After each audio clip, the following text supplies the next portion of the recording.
ઊંઝામાં વાલ્મીકી રામાયણ ઉપર સ્વામી સચ્ચિદાનંદ પરમહંસ ભક્તિ નિકેતન આશ્રમ પેટલાદ દંતાલીવાળાનું પ્રવચન, કેસેટ નંબર 14। તિમિરાંધસ્ય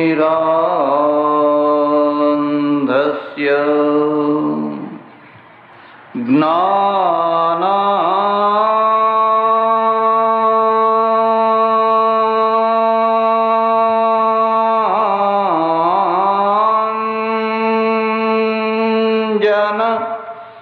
શલાકયા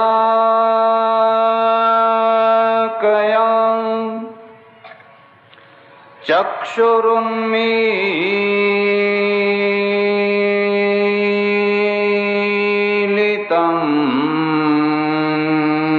યેન તસ્મૈ શ્રી ગુરવે નમઃ।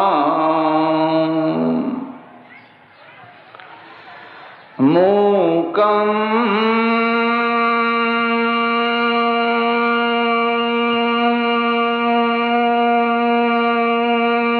કરોતિ વાચાલં પંગું લંઘયતે ગિરિમ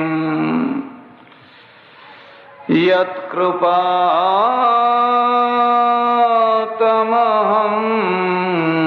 વંદે પરમાનંદ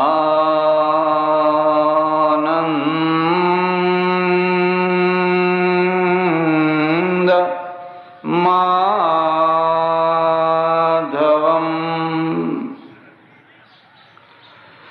યા દેવી સર્વભૂતેષુ તુષ્ટિરૂપેણ સંસ્થિતા।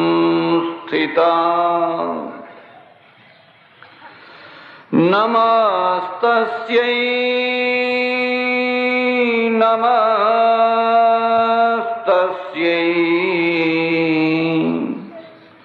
નમસ્તસ્યૈ નમો નમઃ। અંબે માત કી, ઉમિયા માત કી, સદ્ગુરુદેવ કી। નમઃ પાર્વતી પતે હર હર મહાદેવ હર। માતાઓ, બહેનો અને ધર્માભિલાષી સજ્જનો, મહર્ષિ વાલ્મીકી વિરચિત રામાયણની કથાના દ્વારા મનુષ્ય જીવનના જુદા જુદા પ્રશ્નો, જુદી જુદી સમસ્યાઓ, એ સમસ્યાઓની ચર્ચા ચાલી રહી છે। જીવનમાં એક એવો મહેમાન આવતો હોય છે જે કોઈ માણસને ગમતો નથી હોતો, અને ન ગમતો હોવા છતાં પણ એ જરૂર આવતો હોય છે। તમારા ઘરમાં જેટલા મહેમાનો આવે એ બધા તમને ગમતા નથી હોતા। કેટલાક મહેમાનો એવા હોય જેની તમે રાહ જોઈને બેઠા હો, જેને જોતાની સાથે તમારા શરીરમાં આનંદની ઉર્મિની છોડો ઉછળવા લાગે, એ જલ્દી આવતા નથી હોતા। અને કેટલાક મહેમાનો એવા હોય કે જેમને તમે જોવાનું મન ના રાખતા હો, પણ એ વગર કહે, વગર બોલાવે, વગર પ્રસંગે આવીને ઉભા રહેતા હોય છે. અને આવ્યા પછી એ જલ્દીથી ખસતા હોતા. પછી તમે બહાનું કરો, નિમિત્ત કરો, આઘા પાછા થાઓ, તમે થાઓ, પણ એ પલાઠી વાળીને બેઠા એટલે એ મહેમાનનું નામ તમે જાણો છો? એ મહેમાનનું નામ છે દુઃખ. જિંદગીમાં દુઃખ નામનો મહેમાન, ન ગમતો મહેમાન વગર ટાઈમે, વગર પ્રસંગે આવીને ઉભો રહી જતો હોય છે. અને પછી પલાઠી વાળીને એવો બેસી જાય કે તમે એને કાઢવા માંગો તો પણ એ જલ્દી નીકળે. સામાન્ય માણસની વાત જવા દો. રામ જેવા સમર્થ પુરુષ અને એમના જીવનના આખા સરવાળામાં તમે જોશો તો દુઃખ વધારે આવ્યું કે સુખ વધારે આવ્યું? સીતાજી જેવા સમર્થ સતી અને એમના આખા જીવનનો સરવાળો કરીને જોશો તો દુઃખ વધારે આવ્યું કે સુખ વધારે આવ્યું? સુખ આવ્યું, બહુ જલ્દી જતું રહ્યું, બહુ મહેમાન ગતિ ના કરી.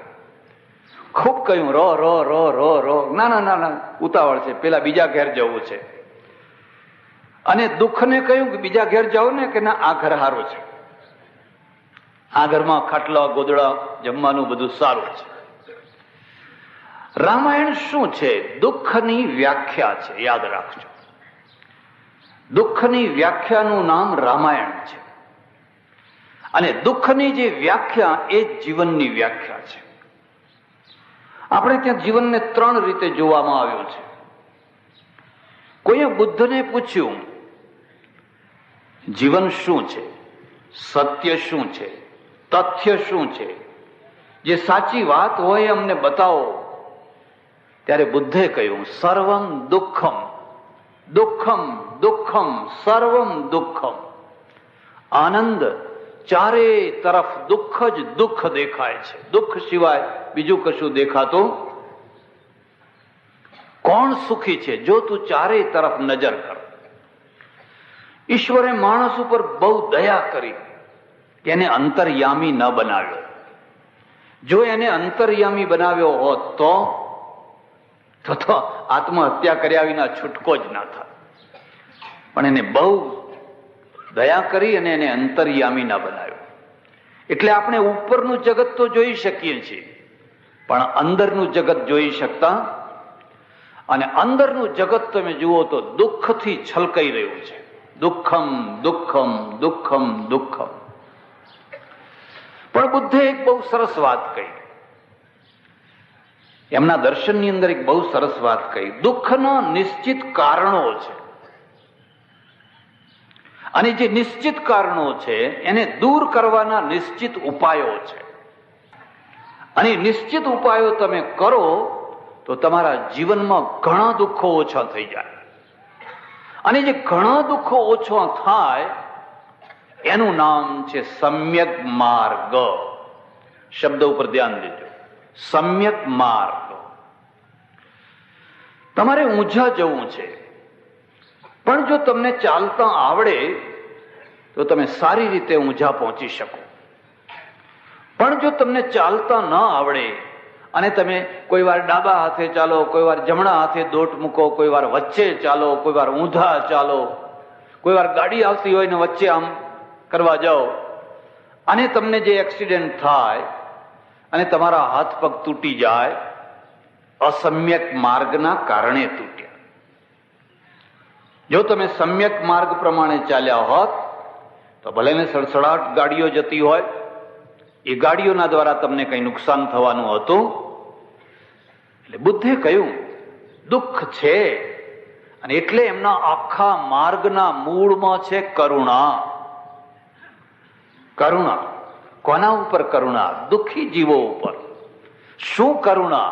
સમ્યક માર્ગ બતાવો, એને રસ્તો બતાવો. જો આ રસ્તે તું ચાલીશ તો તું સુખી, સાઈડ બતાવનારો પોલીસ સુખી, વાહનો ચાલનારા વાહનો સુખી અને બધાય સુખી.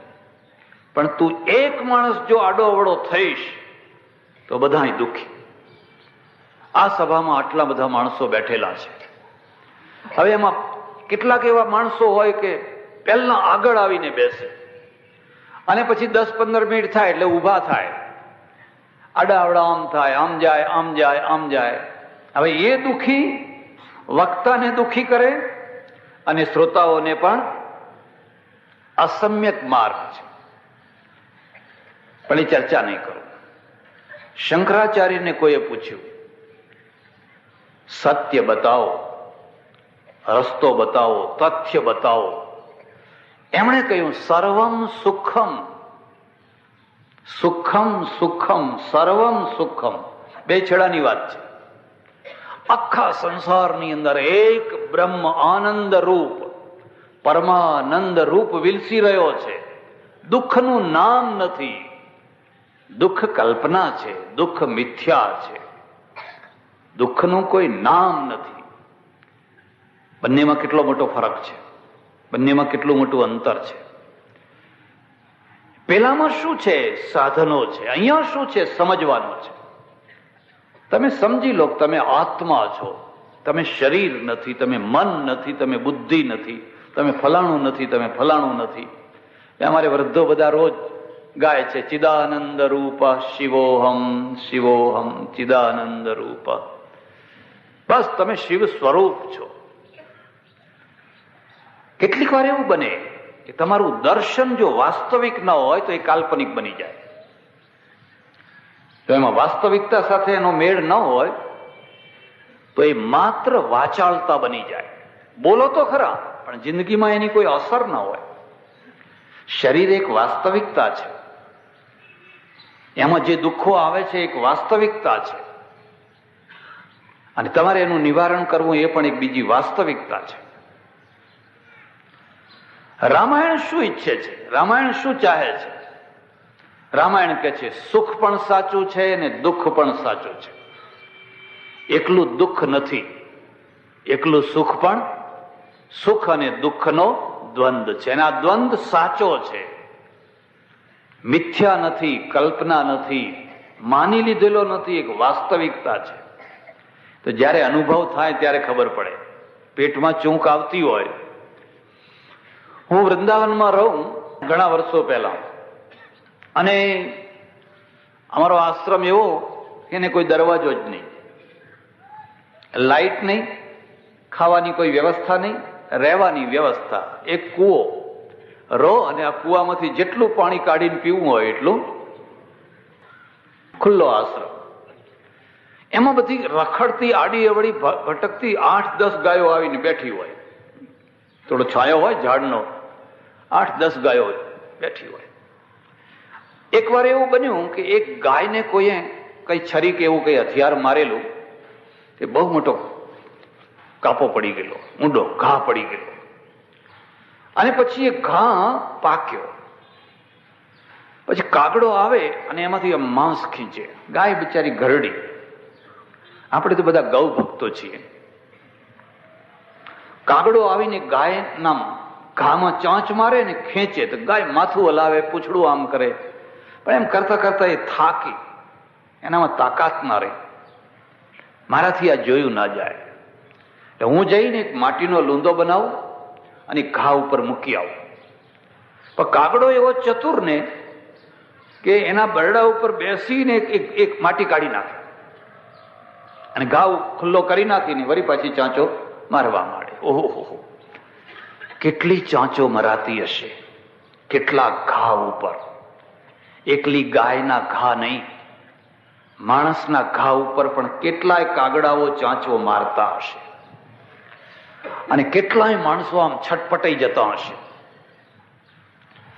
પછી મને સૂચ્યું કે એમ કરું કે એના ઉપર પાટો બાંધી દઉં મોટો. મારું કપડું હતું એને ફાડ્યું, લાંબુ કર્યું અને પછી માટી ખૂબ જાડી ચોપડી અને આખા શરીર ઉપર પાટો વીંટીને જોરથી બાંધી દીધો. હવે આ બધું હું કરતો હતો ત્યારે મેં 5-6 સાધુઓ રોજ જમવા જઈએ અન્નક્ષેત્રમાં. એ બધા તૈયાર થઈને ઉભેલા અને હું આ કામમાં રોકાયેલો. એટલે એક બ્રહ્મચારી કે અરે ચલો ક્યું દેરી કરતે હો. મેં કહું ભાઈ આ ગાયને જરા થોડુંક ઠીક કરીએ ને પછી જઈએ. જાને દો એ અપના અપના કર્મ ભોગતતે. આ બધા પોતપોતાના કર્મો भोगवे છે. तुम क्या क्यों नहीं समझते हो, ये सब अपने किए हुए कर्मों को भुगतते हैं, जाने दो इसको. तो હું તો મારા કામમાં લાગી રહ્યો. माने कि क्या तुम साधु हुए हो, अभी तुम्हारा आत्मभाव स्थिर नहीं हुआ है. ये शरीर जो है वो तो मिट्टी है, मिट्टी, इसमें कुछ नहीं है. સારું કીધું, બોલવા જેવું નથી કઈ. ગયા હવે મીઠી મીઠી કરતા જાય ને જમતા જાય પાછા. કરે મીઠી મીઠી અને દૂધપાક મળે ત્યાં સુધી શીરો ના ખાય ને શીરો મળે ત્યાં સુધી રોટલા ના ખાય. કેમ? તમારું દર્શન તરંગી દર્શન ના થવું જોઈએ, ધરતી ઉપરનું દર્શન થવું જોઈએ. પછી તો ઘણા દિવસો વીતી ગયા અને એમને તાવ ચડ્યો. અને અમે સાધુઓ બહુ કઠોર હૃદયના હોય. હું તમને સાચી વાત કહું, કેટલીક વાર તો અમારી માન્યતાઓ અમને કઠોર બનાવી દે. એક બીજું કારણ એ, હવે સગી માના છોકરાઓ એકબીજાની સેવા ન કરે તો આ પારકી જણીના બધા ભેગા થયા હોય ક્યાં કોઈની સેવા કરે? સગી માના હોય તો નથી સેવા કરતા હોતા. આ તો કોઈ બંગાળથી ને કોઈ ગુજરાતથી ને કોઈ પંજાબથી ને કોઈ ક્યાંયથી ને કોઈ એમાં વિરલો હોય અને ઊંચી ભાવના વાળો હોય તો એ સેવા કરે. એટલે ઘણી વાર એવું બને કે માણસ તરફડતો હોય, પાણી પાણી કરતો હોય, એને પાણી ના પીવડાવે. એવી દ્રષ્ટિથી ના પીવડાવે કે આ એનું પૂર્વનું ભોગવી લેવાનું છે. જો પાણી પીશે તો વળી પાછું આ બાકી રહેશે તો આવતો નવો જન્મ લેવો. હમણાં મારા ઓળખીતા એક સાધુ આવ્યા હતા, માંડલમાં રહે છે. મને એમણે વાત કરી, સાધુ સાધ્વીનું એક ટોળું નીકળ્યું અને એક નવી બનાવેલી સાધ્વી, નવી દીક્ષા આપેલી, શંખેશ્વરથી નીકળ્યા. ગરમીના દિવસો, ઉનાળાના દિવસો, અને કંઈક આહાર બહાર એવો લીધો હશે. બહુ એક પેલી નવી સાધ્વી જે 16 વર્ષની, એને તરસ લાગી. પાણી થઈ રહ્યું, પેલું પાણી પીવાય. અને આ નવી નવી બનેલી સાધ્વી 16 વર્ષની કોઈ સારા ઘરની છોકરી, જેને કદી આવા દુઃખ નહીં જોયેલા, પાણી પાણી પાણી કરવા લાગી. એટલે સાથવાળા લોકોએ કહ્યું હમણાં આગળ આપીએ છીએ, આગળ આવે છે, આગળ આવે છે, આગળ આવે છે. એમ કરતા કરતા કરતા કરતા માંડલ નજીકના એક ગામે આવ્યા. બસ સ્ટેન્ડે બધા માણસો બેઠેલા. એક પરિવાર, કુટુંબ પોતાનો જગ કાઢીને ગ્લાસથી પાણી પીવે ને આ સાધ્વી એટલા જોરથી દોડી, પાણી પાણી, મરું છું, પાણી. પાછળના લોકો એને પકડી લીધી અને રકઝક ચાલી. પાણી પીવું છે, પાણી પીવું છે, પાણી પીવું છે. પેલા પીવડાવાય તૈયાર. હા કે ના, હો ખબરદાર પીવડાવશો. આ રકઝકમાં એ ઢળી પડી, બેભાન થઈ ગઈ. અડધા પોણા કલાકમાં દેવ થઈ ગઈ, ગુજરી ગઈ. હવે ગામમાં થોડા કોંગ્રેસના આગેવાન ને એવા બધા સુધારક માણસો, એમણે કેસ ઉભો કર્યો કે આને મારી નાખવામાં આવી છે, તરસે મારવામાં આવી છે. પછી બધું દબાઈ ગયું. પણ પ્રશ્ન મોટો એ થયો, એક તરફ અરેરાટી છે, બીજી તરફ એવી વ્યાખ્યા છે કે ધર્મ તો બચી ગયો. નહીં તો જો એને પાણી પીધું હોત તો એને કેટલા નરક ભોગવવા પડ્યા હોત. અમે સાધુઓ બહુ કઠોર હૃદયના હોઈએ છીએ. કેટલીક વાર અમારી માન્યતાઓની જડતા અમને વધારે જડ બનાવતી હોય છે. જે સહજ સ્ફુરિત માનવતા હોવી જોઈએ એની જગ્યાએ ઘરેડના ઘાંચીનો બળદ જેમ ઘરેડમાં ફર્યા કરે એવી રીતે ફર્યા કરનારા હોઈએ છીએ. સંતો અને સૂફીઓના જીવનમાં તમે જોજો, ઘરેડ ના હોય એવી ઘરેડ તમને જોવા નહીં મળે. તુકારામ પૂનમ ભરવા માટે પંઢરપુર જાય. ચોમાસાના દિવસો, વરસાદ પડ્યો, નદી ભરપૂર આવી ગઈ, ઉતરી શકાય નહીં.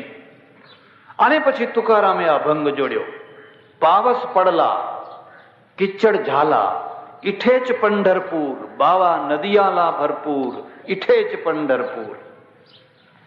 મારું પંઢરપુર હવે અહીં જ છે. આ સંતો છે. સંતો છે એ ઘરેડના દાસ નથી હોતા, માનવતાના દાસ હોય છે. હૃદયની જે સહજ સ્ફૂર્ત જે લાગણી છે, અંદરથી બોલનારો જે આત્મા છે, એના એ દાસ હોય છે. જ્યારે રૂઢિવાદી તંત્ર છે એ ઘરેડનું દાસ હોય છે. ઘરેડ પ્રમાણે જ થવું જોઈએ.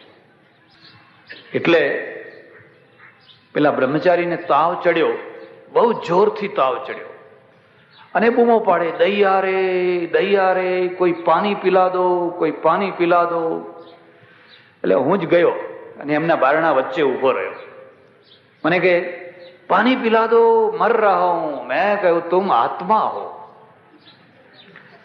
तुम शरीर नहीं हो, ये भूल जाओ. तुम आत्मा हो और आत्मा को पानी की जरूर नहीं है. मैंने कहा मजाक मत करो, मश्करी मत करो, जल्दी से पानी पिला दो. પેલી ગાયને જ્યારે ઘા વાગ્યો ત્યારે આત્મજ્ઞાન આવ્યું, અને પોતાને જ્યારે તરસ લાગી ત્યારે જલ્દી પીલા દો. દર્શન એવું હોવું જોઈએ, તત્વજ્ઞાન એવું હોવું જોઈએ જે ધરતી ઉપર ચાલે. સરદાર પટેલ અને મહાત્મા ગાંધી, આ બંનેમાં આટલો ફરક હતો. સરદાર પટેલે જે કામ હાથમાં લીધું ને સફળ કરીને મૂક્યું, કારણ કે ધરતી ઉપર ચાલવાનું. અને ગાંધીજીએ જે કામ લીધા કે બીજા નેતાઓ થયા, એ કામો મોટા ભાગે સફળ ન થઈ શક્યા, કારણ કે બધા આકાશમાં ચાલનારા, વિમાનમાં ચાલનારા, અધ્ધર ચાલનારા, અને આ ધરતી ઉપર ચાલનારા.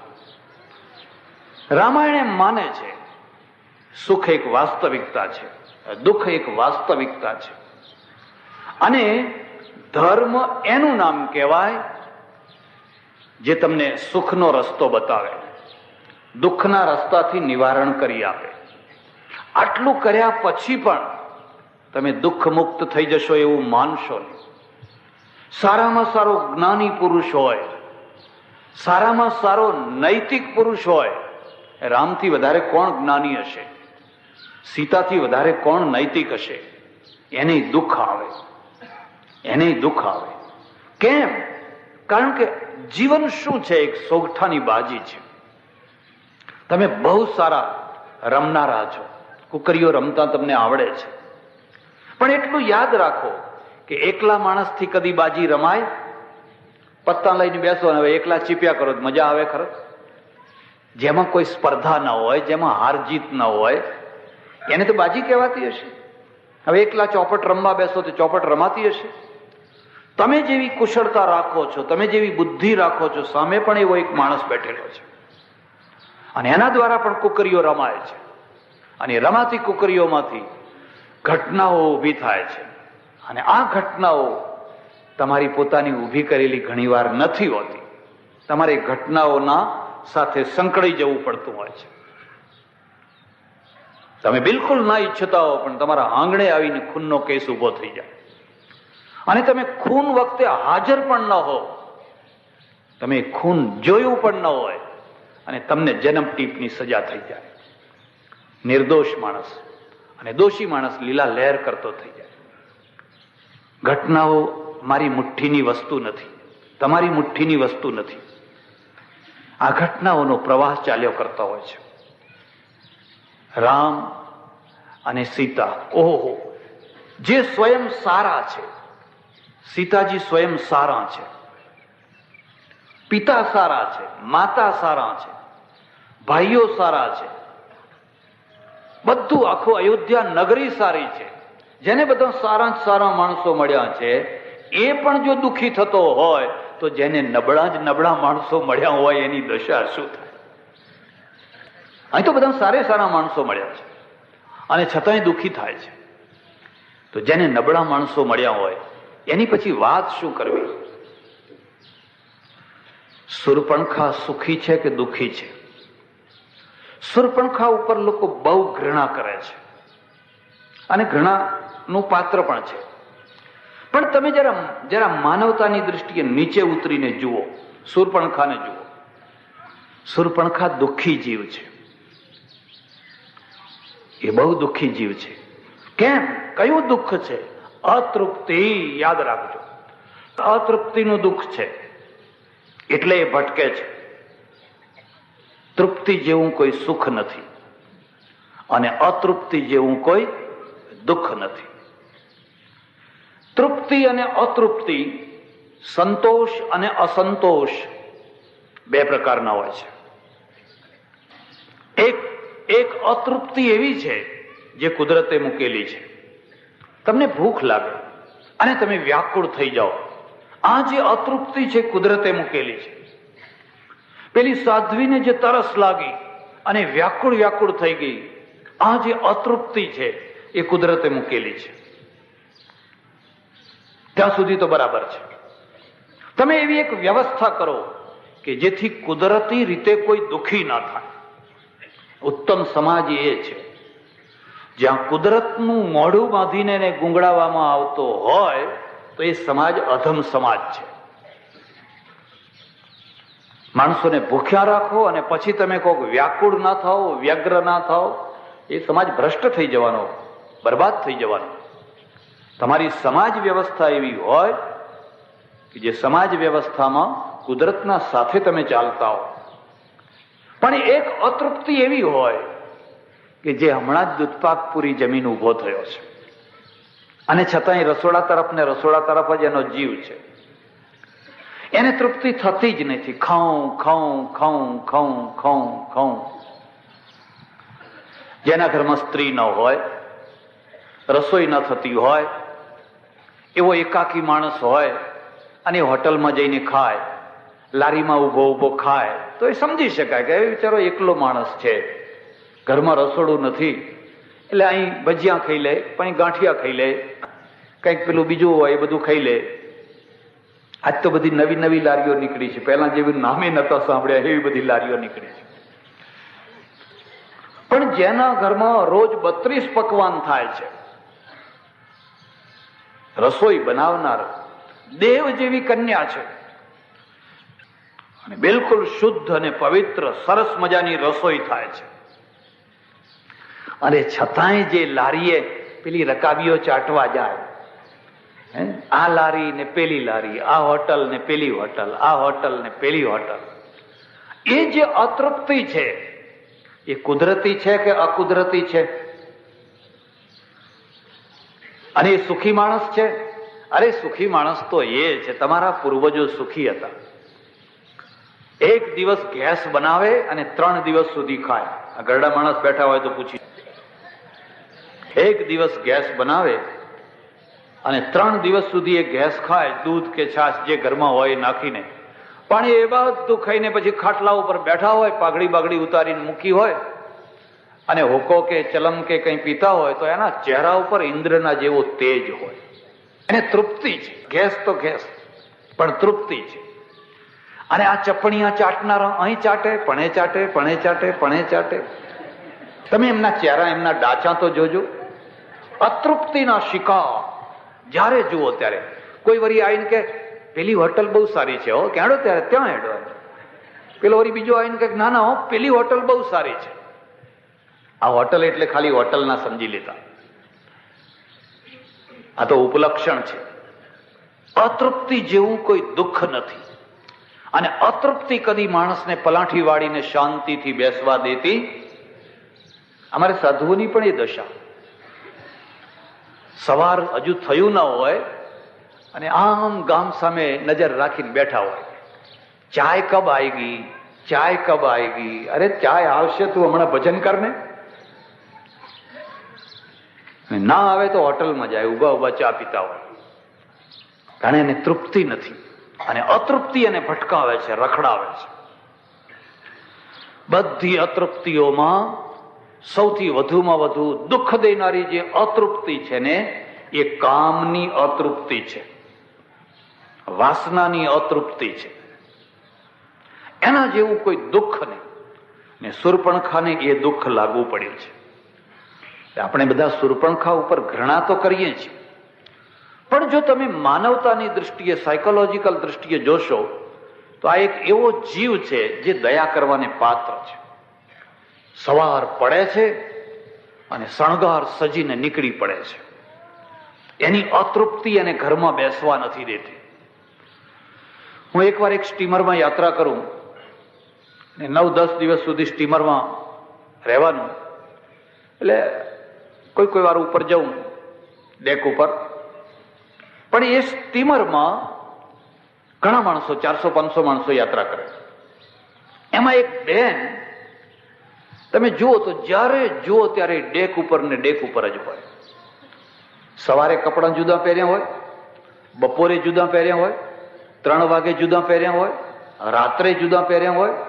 તો હું વિચાર કરું કે આની પેટીમાં કપડાં કેટલા હશે. હવે આપણે તો એક અલ્ફી પહેરી તો એ 4 દાડા ચાલે ને 5 દિવસે ચાલે, અને બદલો તો એમાં કઈ ડિઝાઇન તો બદલાય કે ભાઈ આ ડિઝાઇન લાવો કે પેલી ડિઝાઇન લાવો, અને આને તો બધી જાતની ડિઝાઇનો. અને જ્યારે જુઓ ત્યારે ડેક ઉપર ફરતી હોય. એ ઘૃણાને પાત્ર નથી, એ દયાને પાત્ર છે. એની અતૃપ્તિ એને શાંતિથી પલાઠી વાળીને બેસવા દેતી. જો સ્ત્રીને પોતાના પતિમાં અને પતિને પોતાની પત્નીમાં જો તૃપ્તિ થઈ હોય તો કદી એને ના રાવણ થવું પડે, ના કદી એને શૂર્પણખા થવું પડે.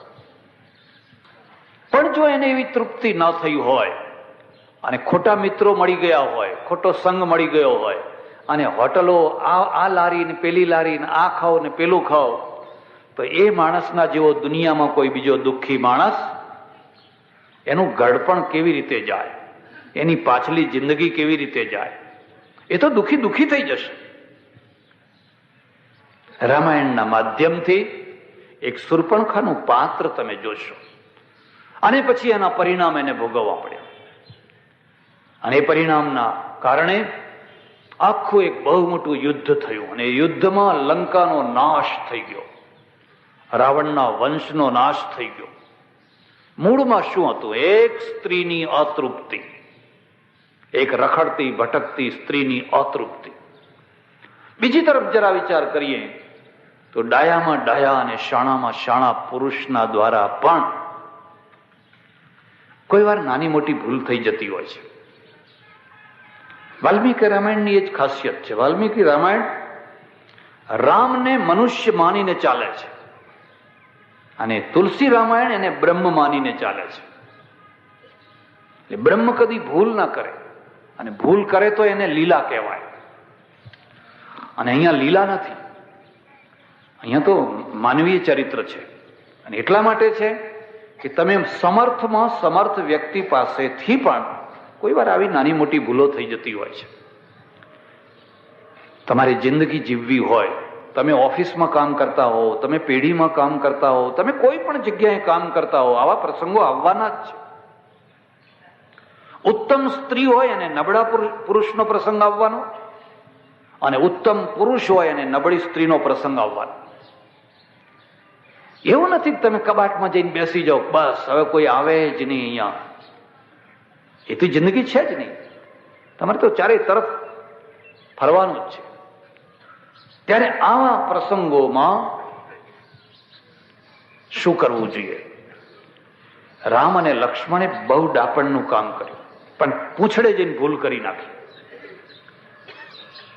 ડાપણ એ કર્યું કે જો આ સ્ત્રી શીલવાન નથી, ભટકતી છે, રખડતી છે, રોજ સવારથી સાંજ પુરુષના શિકારમાં નીકળે છે, અને કોઈ રૂપાળો પુરુષ જુએ, કોઈ દેખાવડો પુરુષ જુએ તે તરત જ એને વિકાર ઉત્પન્ન થઈ જાય છે. રામાયણના પાત્રોમાં એક બીજી વાત જોવાની છે. પ્રેમ વિકાર નથી. રામ અને સીતાને વાટિકામાં જે પ્રેમ થયો, પણ એમાં કામ વાસના નથી. માત્ર એટલી જ અપેક્ષા છે કે મારી જિંદગીનું ખાલીપણું આ પુરુષ ભરી શકે એમ છે. અને રામ એમ વિચાર કરે છે કે મારી જિંદગીમાં જે ખાલીપણું છે એ આ સ્ત્રી ભરી શકે એમ છે. પણ અહીંયા શું છે? અહીંયા તો વાસના છે, કામ છે. અને કામ કોને કહેવાય? જરા વાતને સમજો. માનો એના 4 સ્ટેજ છે. પહેલા ઈચ્છા, પછી આશા, પછી તૃષ્ણા અને પછી કામ. 4 સ્ટેજ છે. માનો કે આ ફૂલ તમે જોયું અને આ ફૂલ જોતાની સાથે એને મેળવવાની ઈચ્છા થઈ. નતું જોયું ત્યાં સુધી કઈ નતું. તમે ઊંઝાના બજારમાં નીકળ્યા અને જલેબી બનતી જોઈ. જલેબી જોઈ એટલે જલેબી ખાવાની ઈચ્છા થઈ, પણ આગળ ચાલ્યા, ભૂલી ગયા, વાત પતી ગઈ. તો હવે ચાલતા ચાલતા ઘણી પ્રકારની ઈચ્છાઓ થાય. કોઈની સારી ગાડી આવતી હોય તો એ થાય કે આપણે આવી ગાડી હોય તો સારું. કોઈની સારું સ્કૂટર આવતું હોય તો, કોઈ સારી સાડી પહેરેલું હોય તો કે આવી સાડી હોય તો. રામને કહ્યું ને કે આ મૃગ લાવી આપો મને, આ મૃગ મને સોનાનો મૃગ લાવી આપો. આ ઈચ્છા છે. કુદરતે તમારા અંદર આ મૂકેલી છે, એના કારણે પ્રગતિ થાય છે, એના કારણે સંસાર ચાલે છે. પણ હવે બધી ઈચ્છાઓ તો પૂરી નથી કરી શકાતી હોતી. આપણી તો ઘણી ઈચ્છાઓ થાય. એક માણસ મને આવીને કે મને કે મહારાજ આંકડા બાંકડા બતાવો છો. તમને શું વાત કરું, અમને બાવાઓને લોકો શું સમજી રાખ્યા. અને એમાં લોકોનો દોષ નથી, દોષ અમારો જ છે. કારણ કે અમને આંકડા સિવાય બીજું કંઈ આવડતું જ નથી. જીવન તો અમને જીવતા નથી આવડતું, બીજાને શું જીવતા શીખવાડવાના હતા. અમને પોતાને જ જીવન જીવતા ના આવડતું હોય તો બીજાને તો શું શીખવાડવાના હતા. હા બચ્ચા, મને કે આંકડા બાંકડા બતાવો છો. મેં કહ્યું ના ભાઈ, મને તો ખબર નથી પડતી કઈ. સારું, ત્યાં એક કામ કરો ને, મને કે એક લોટરી તમારા હાથે લઈ આપો. મેં કહ્યું કેમ, તારા હાથે લઈ લે? કે ના ના, મારી ઈચ્છા છે, તમારા હાથે લઈ આપો. કેમ? મને કે 2 કરોડ રૂપિયા મળે ને બસ. પછી એના ચહેરો બેરો એ બોલે તો આમ જુઓ ને જાણે 2 કરોડ મળી ના ગયા હોય. હવે મારે ઉપાધિ પાછી, જો મળે તોય ઉપાધિ ને ના મળે તોય. જો મળે તો એ બધાને કહેતો ફરે કે મહારાજે હાથ અડાડ્યો એટલે આ લોટરી લાગીને. પછી જે હોય આવે મારી પાસે, મહારાજે હાથ અડાડજો જરા. જે હોય, ના ના આટલો હાથ તો અડાડવો પડશે. અને જો ના મળે તો મહારાજમાં કઈ હાચ નથી હો. આ તો ઠીક છે, હવે કઈ મહારાજમાં કઈ શું હાચ. હવે 2 રીતે ઉપાધિ. આ મૂર્ખાઓની પાસે આમે સુખ નહીં અને આમે સુખ નહીં. હા, મૂર્ખાઓની પાસે સુખ કોને થાય? જેને ચોટી કાપતા આવડતી હોય, હજામત કરતા આવડતી હોય, છોલે રાખે બરાબર. એવી શરત કરે કે જો ભાઈ 2 કરોડ રૂપિયાની લોટરી લાગે તો અડધા મારા અને અડધા તારા. આમાં કેવું છે કે મૂડી એની ને ફાયદો આપણો. આવા ઘણા લોકો કરતા હોય છે. એટલે રામ છે એ પહેલા ઈચ્છા થાય, આ ફૂલ જોઈએ, આ ફૂલ જોઈએ, ઈચ્છા. પણ પૂરી ના થઈ ઈચ્છા, એટલે એમાંથી આશા બંધાવી. આજે જલેબી નહીં ખાવું તો કાલે ખાઈશ, કાલે નહીં ખાવું તો પરમ દિવસે ખાઈશ, મહિને પગાર થશે તે દિવસે ખાઈશ. અને પછી મહિને જયારે પગાર થવાનો છે, પૈસા હાથમાં આવવાનો છે, એ દિવસની એને આશા બંધાય છે. બસ. અને જે દિવસે એને પગાર હાથમાં આવે છે, પહેલા દોડતો જાય છે. ક્યાં જાય છે? પેલી આશા એને દોડાવે છે, જ્યાં જલેબી મળતી હોય ત્યાં. પછી જલેબી ખાય છે. આ બીજું સ્ટેજ છે. ઈચ્છાનું વધારે દ્રઢીકરણ થાય ત્યારે આશા. પણ માનો કે મહિને પગાર ના આવ્યો અને પગાર, બધી ચીજો કઈ પગારથી મળતી નથી હોતી. કેટલીક ચીજો એવી હોય છે કે તમે તમારા હદ બહારની કલ્પનાઓ કરીને બેઠા હો. હદ બહારની. 2-3 વર્ષ પહેલા મારે ત્યાં એક બ્રાહ્મણ આવ્યા. મને કે મહારાજ દુખી થઈ ગયો છું. મેં કહ્યું શું છે કહો. કે જી બોર્ડમાં નોકરી કરતો હતો, 1800 રૂપિયા પગાર હતો. પછી આ પુસ્તક મારા હાથમાં આવ્યું અને આ પુસ્તકના પાછળ એવો પડી ગયો એ નોકરીમાંથી રાજીનામું આપી દીધું. અને હવે મારી દશા એ છે કે ઘરમાં અનાજ ખાવાનું રહ્યું, બૈરા છોકરા બધા અત્યારે ભૂખે મરે છે.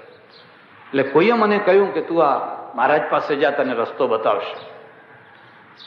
મેં પુસ્તક જોયું તો પુસ્તક ઉપર લખેલું મંત્ર પ્રયોગ, બધા જુદા જુદા મંત્રોના પ્રયોગ. વીંછી ઉતારવાનો મંત્ર, સાપ ઉતારવાનો મંત્ર, લક્ષ્મીનો ઢગલો કરવાનો મંત્ર, વશીકરણ મંત્ર, અપ્સરાને બોલાવા, એને પછી ટીક કરેલી, આમાં ટીક કરેલી. એટલે આ બધા પ્રયોગો કરેલા. આ છેલ્લા 3 વર્ષથી આ જ પ્રયોગો કરેલા. મેં કહ્યું આ પ્રયોગો તે કર્યા, એમાંથી કંઈક કશું ના મળ્યું, કંઈ કહેતા કંઈ ના મળ્યું. તો એટલો વિચાર કર કે જો આ લક્ષ્મીનો ઢગલો કરવાનો પ્રયોગ થતો હોત તો આ છાપનારો પોતે જ ઢગલો ના કરો, આ લખનારો ને છાપનારો પોતાના ઘરમાં જ ઢગલો ના કરો, વૈભવ લક્ષ્મીનું વ્રત પેલો છપાવનારો છે એના ઘરમાં જ વૈભવ લક્ષ્મીનો ઢગલો ના કરો. આ પુસ્તકોના દ્વારા રૂપિયો શું કામ કમાવા નીકળ્યો હશે? પણ કે હવે જે થઈ ગયું થઈ ગયું. અત્યારે તો મારો 2500 રૂપિયા પગાર થયો હોત, એક કામ કર, મારા દેખતા હું દિવાસળી આપું ને આ પુસ્તકને તું દિવાસળી ચાપ. એવું ના સમજતા કે માણસ દારૂડિયાના દ્વારા બગડતો હોય છે. દારૂડિયાના દ્વારા બગડે, જુગારીઓના દ્વારા બગડે, પણ એનાથી વધારે ઘણીવાર ધર્માભાસવાળા પુસ્તકોથી બગડે, ધર્માભાસવાળા માણસોથી બગડે. એમાં વાત ભગવાનની હોય, મંત્રો હોય, ચર્ચા હોય, પણ એનું જીવન બરબાદ થઈ જાય. એના જીવનની અંદર જુઓ તો બિલકુલ બરબાદી આવી જાય.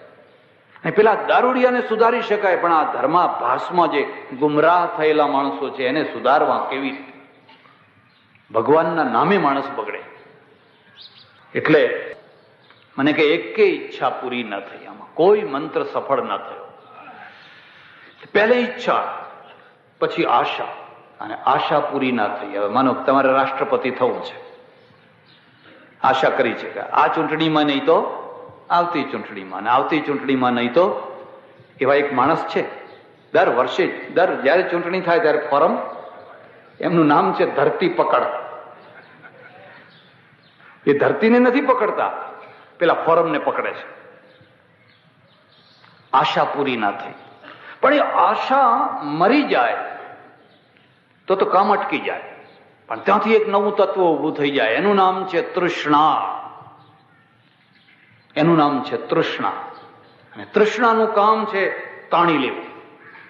જેમ માછલી છે એ પાણીમાં પેલું નાખ્યું હોય ગલ, તો એમાંનો ખોરાક છે એ માછલીને તાણે છે, પણ દૂર હોય તો એમ નજીક આવે છે, અને પછી એ પેલા કાંટાની અંદર જોરથી મોઢું મારે છે, તાળવું એનું છે, વેદન થઈ જાય છે, મરી જાય છે.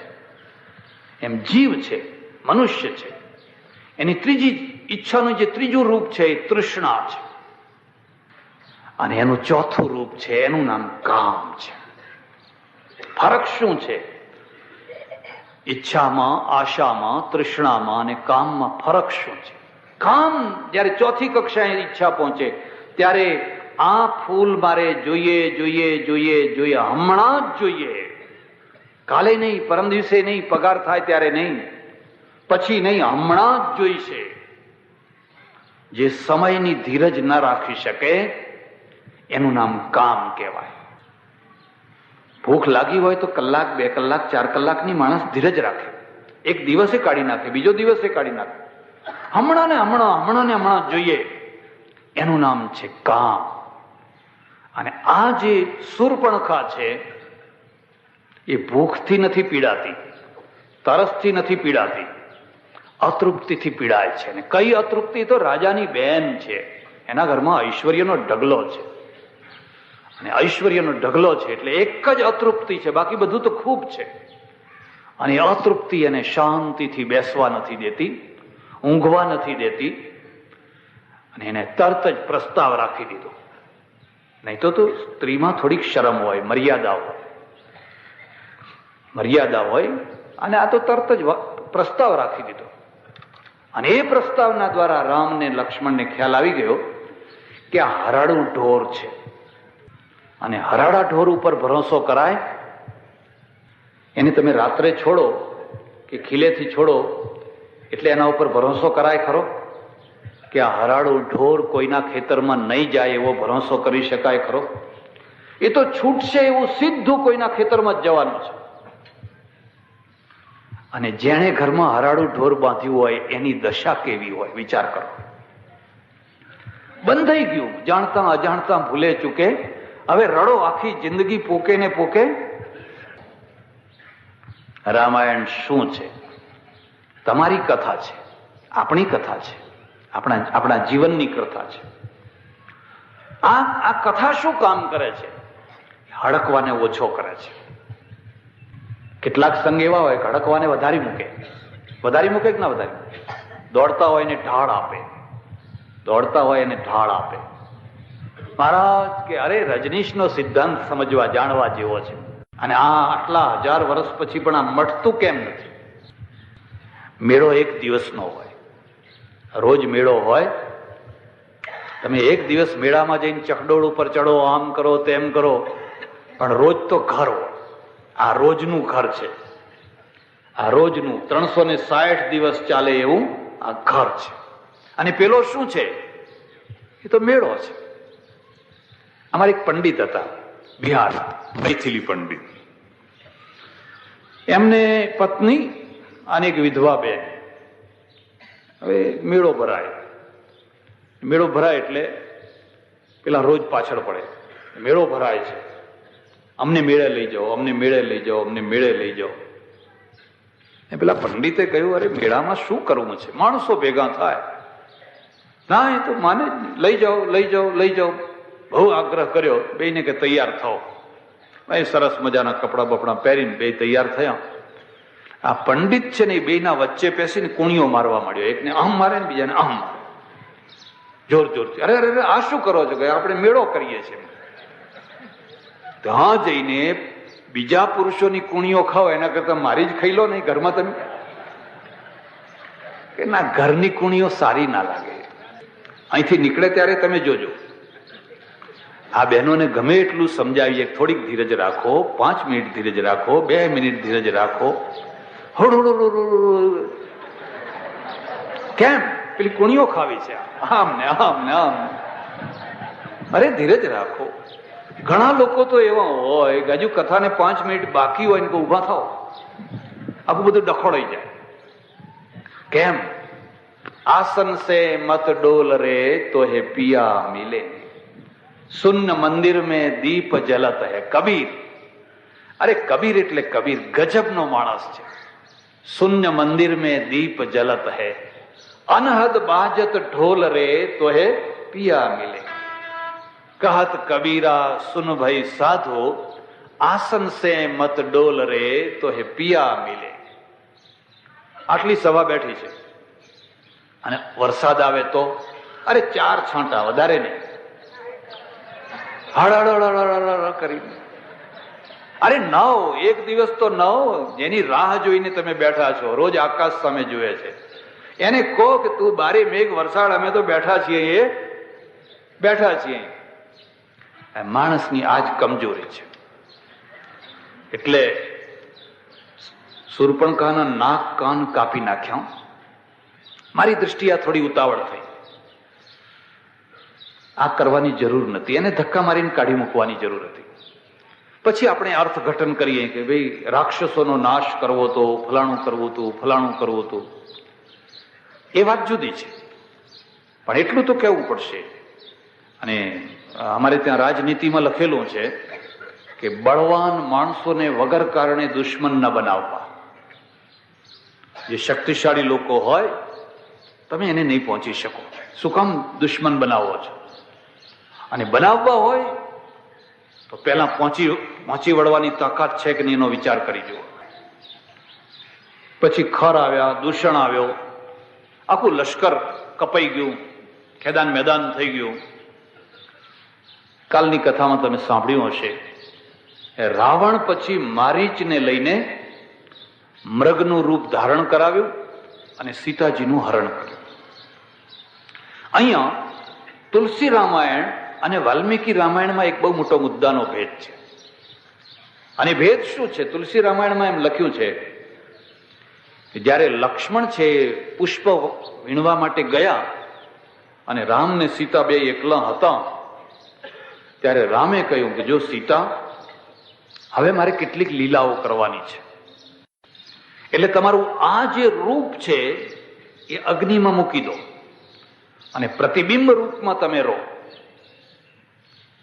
એટલે સીતાજીએ પોતાનું રૂપ જે હતું એ અગ્નિમાં મૂકી દીધું અને પ્રતિબિંબ પ્રતિછાયા રૂપે એ રહ્યા. કેમ કે તુલસીદાસ ઈચ્છે છે કે આ તો જગત જનની જાનકી પરબ્રહ્મ પરમેશ્વરની માયા છે, સાક્ષાત નારાયણી છે, એનું હરણ થાય જ નહીં, એને રોકકડ કરવાની હોય જ નહીં. આ બેમાં વાલ્મીકી રામાયણ માનવીય ધરાતલ ઉપર ચાલે છે અને તુલસી રામાયણ છે એ ઈશ્વરીય ધરાતલ ઉપર ચાલે છે. આ બંનેમાં આટલો ફરક છે. વાલ્મીકી રામાયણમાં ખરેખર સીતાજીનું હરણ થયું છે અને તુલસી રામાયણમાં સીતાજી અગ્નિમાં ચાલ્યા ગયા અને સીતાજીની જે પ્રતિછાયા છે એ પ્રતિછાયાનું હરણ થયું છે. 2000 વર્ષમાં આ આટલું મોટું અંતર આવી ગયું, કારણ કે વાલ્મીકીનો કોઈ સંપ્રદાય નથી. વાલ્મીકી તો ઋષિ છે, ત્યારે તુલસીદાસજીનો રામાનંદ સંપ્રદાય છે અને રામાનંદ સંપ્રદાયના ઈષ્ટદેવ રામ છે. અને ઈષ્ટદેવ જ્યારે રામ છે તો એ રામને કોઈ પણ રીતે થોડુંક પણ નીચું જોવું પડે એવું કોઈ સહન કરી શકે? બે રસ્તાઓ છે, વાસ્તવિકતા અને આદર્શ. વાસ્તવિકતા એ વાસ્તવિકતા છે અને આદર્શ એ આદર્શ છે. અને આદર્શ જ્યારે લિમિટ ઉપર જતો રહે ત્યારે એ કલ્પના બની જાય, પછી માત્ર કલ્પના બની જાય. હવે માનો કે એક સાયકોલોજીસ્ટ હોય અને એમ કે ભાઈ રામ કે બુદ્ધ કે મહાવીર કે કૃષ્ણ કે ફલાણા એ બધાને પણ કોઈ વાર જિંદગીમાં એકાદ વાર પણ કામ વિકાર થયો હતો. લોકો મારવા દોડે, લોકો આ સહન ન કરી શકે, કારણ કે આખું ચરિત્ર ઈશ્વરીય રૂપમાં એમને થાય જ નહીં, એમને એવું કદી બને જ નહીં. એટલે આખું ચરિત્ર ચિત્રણ દૈવી રૂપમાં ચાલ્યું ગયું. આ માનવીય ધરાતલ ઉપર છે કે રામને પણ એવું થાય. સીતાએ કે લક્ષ્મણને ગાળો દે ને રામને કે, અને એક બીજી સમજવા જેવી વાત છે, રામ, લક્ષ્મણ અને સીતા ત્રણેય જયારે પર્ણકુટીમાં બેઠા છે અને પેલો મૃગ જોયો, લક્ષ્મણને કેમ ના કહ્યું જા તું મૃગને લઈ આવે? રામ પોતે કેમ ગયા? લક્ષ્મણની હયાતી હોવા છતાં. લક્ષ્મણ હાજર ન હોય ને રામ જાય તો બરાબર બનવા જોગ છે, પણ લક્ષ્મણ જેવા લક્ષ્મણ બેઠેલા છે અને લક્ષ્મણ પોતે જ કે ભાઈ તમે બેસો, તમારે જવાની જરૂર નથી, હું જઈને હમણાં મૃગને લઈ આવું છું. કેટલા એને પોસ્ટમોર્ટમ કહેવાય. એ બધું પાછળથી આપણે બધું વિચાર કરીએ, ચિંતન કરીએ, અને એ ચિંતનમાં જો તમે ધરાતલ ઉપર હો તો તમારા ચિંતનના પરિણામ જુદા આવે, અને તમે આકાશમાં હો તો એના પરિણામ જુદા. આકાશમાં તો એક જ વાત છે કે આ બધું લીલા છે, આ તો ભગવાને ખેલ કર્યા, આ તો ભગવાને લીલા કરી, તો તમારા હાથમાં કશું ના આવે. સીતાજીનું હરણ થયું અને પેલી બાજુ રામ અને લક્ષ્મણ બંને ભેગા થયા. આકાશ માર્ગે રોતી કકડતી સીતાને લઈ અને જ્યારે રાવણ નીકળ્યો ત્યારે જટાયુ પક્ષી છે અને વૃદ્ધ છે. અને જટાયુ કોણ છે? ગૃદ્ધ છે, ગીધ છે. અને આપણે તો એક માન્યતા છે કે ગીધ પક્ષી એ સૌથી હલકામાં હલકું. કેમ કે મરદાં ખાય છે, કોવાઈ ગયેલા મરદાં, સડી ગયેલા મરદાં. કુદરતની પણ ગજબની વ્યવસ્થા છે. જો આવા પક્ષીઓ ના બનાવ્યા હોત તો. એટલી મ્યુનિસિપાલિટી ચારે તરફ બનાવી છે, જ્યાં જુઓ ત્યાં મ્યુનિસિપાલિટી જ મ્યુનિસિપાલિટી.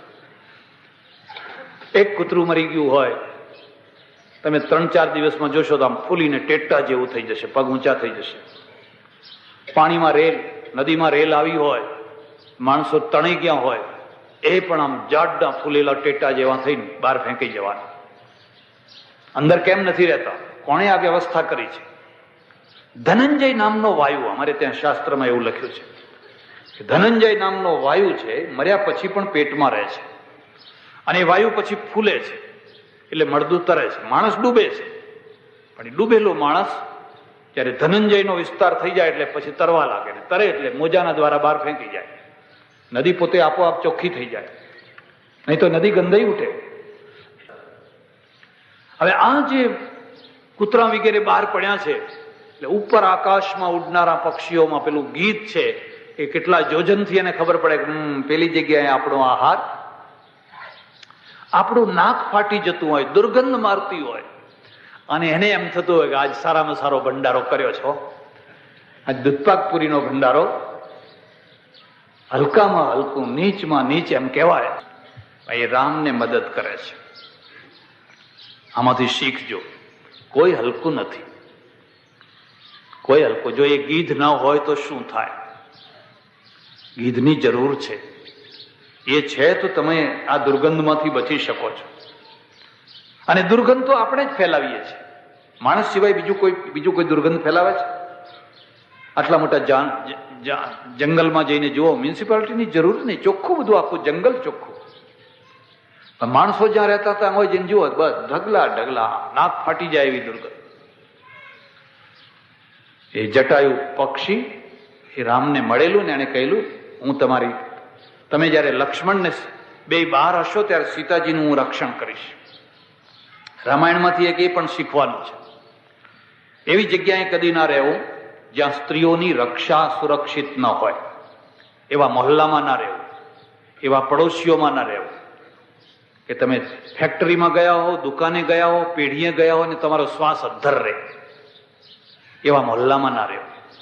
એવા મહોલ્લામાં રહેવું કે તમે 8 દિવસ બહાર ગયા હો તો પણ તમારી પત્ની કે દીકરી કે ફલાણું એની કોઈ તમને ચિંતા ન થાય. પડોશીના સુખ જેવું કોઈ સુખ નહીં અને પડોશીના દુઃખ જેવું કોઈ દુઃખ નહીં. કુગ્રામ વાસ. હવે તમે જાઓ બહાર અહીંયા, અને હવે શું મુશ્કેલી થઈ છે, આપણા ત્યાં એક પ્રાચીન કહેવત હતી, વરસમાં ખરડિયું અને ઘરમાં ગયડ્યું.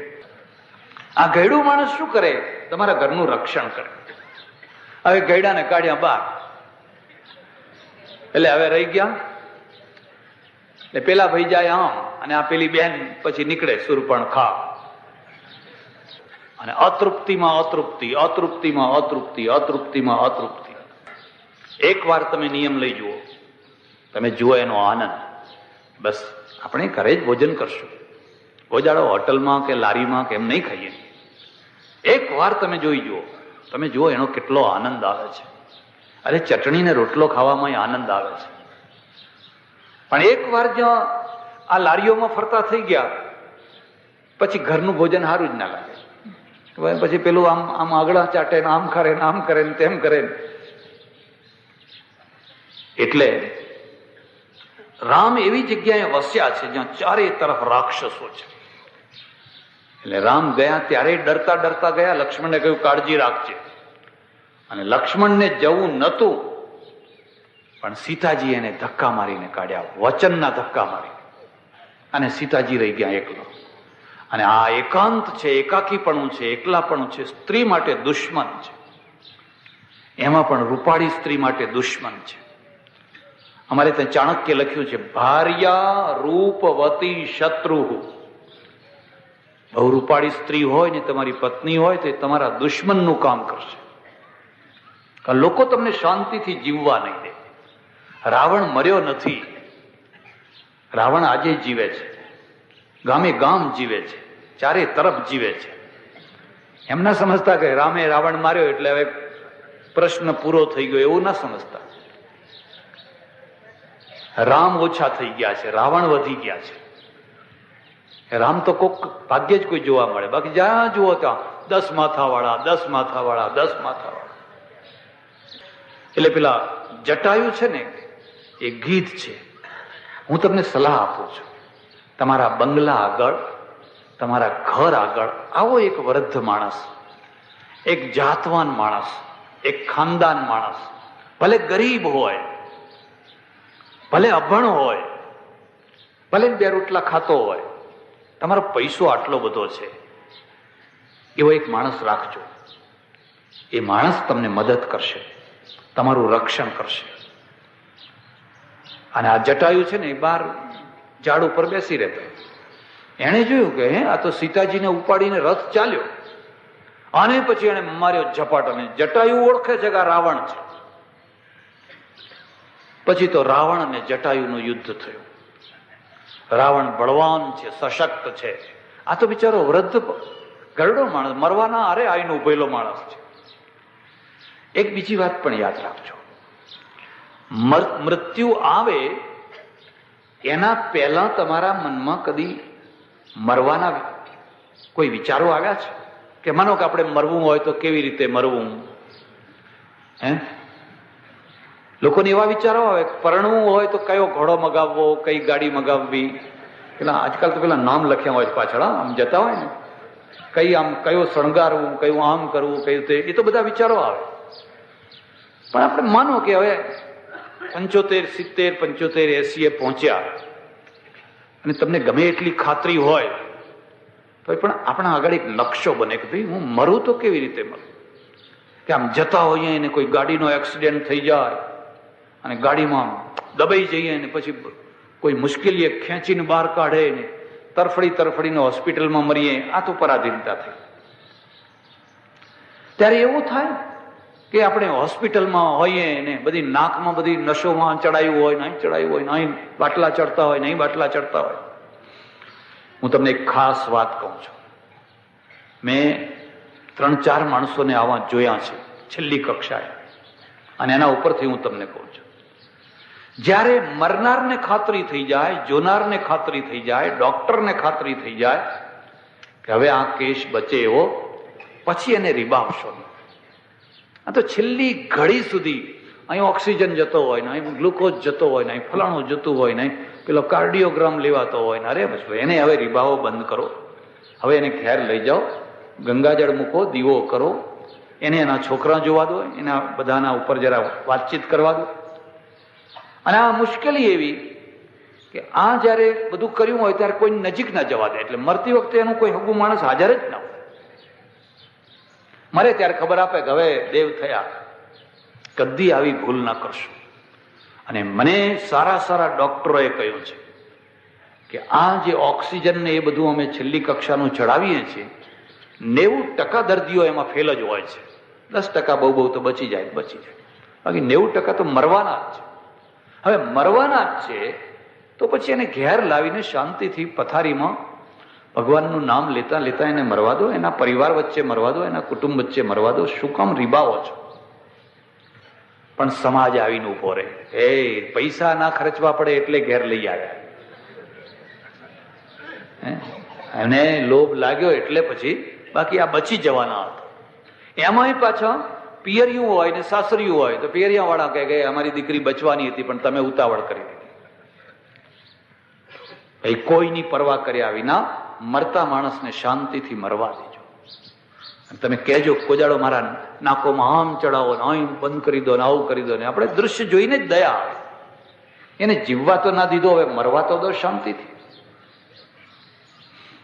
તમે કલ્પના કરી શકો છો કે મૃત્યુ થાય તો કેવું આદર્શ કલ્પના થાય.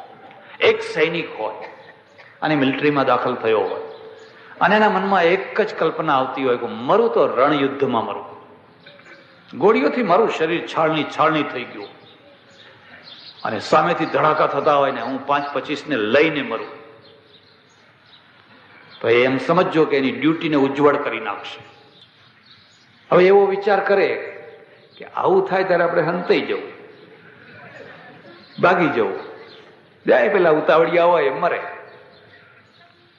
કાઠિયાવાડમાં પહેલા છે ને બારવટિયા ચડી આવે ગામ લૂંટવા માટે, અને એટલે જયારે બારવટિયા ચડી આવે ને એટલે પેલો બુંગીઓ ઢોલ વાગે, ધડમ ધડમ ધડમ ધડમ. એટલે ગામમાં જે સુરાપુરા હોય ને, જેના હાથમાં જે આવે એ બધા લઈને નીકળે, એને ધીંગાણું કહેવાય.